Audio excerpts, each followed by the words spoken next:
Drama निगार खलीलुर रहमान कमर साहब, उनका वो जो एक स्कैंडल आया था हनी ट्रैप का, जहाँ पे उनको रात के वक्त जो है वो किसी घर में बुलाया गया था और फिर उनकी छुप के जो है वीडियो बनाई गई थी।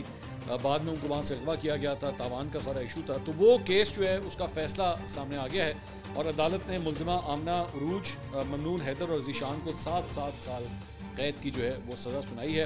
इंसदाद दहशतगर्दी अदालत के जज अरशद जावेद ने फैसला सुनाते हुए दीगर मुलजमान को मुकदमे से बरी कर दिया है। खलीलुर रहमान कमर को 15 जुलाई को पिछले साल मुलजमान की जानिब से मुबैना तौर पर अगवा जो है वो किया गया था तावान के लिए, और मुलजमान के खिलाफ 21 जुलाई को थाना सुंदर में अगवा और दहशतगर्दी की दफात के तहत मुकदमा दर्ज हुआ था।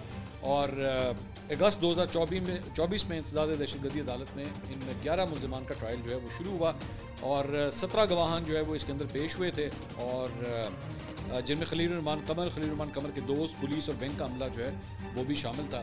तो इस केस में महज एक मुलजिम जो है वो जमानत पे रिहा था। तो अब ये सज़ाएँ जो हैं वो बिलाखिर सुना दी गई हैं।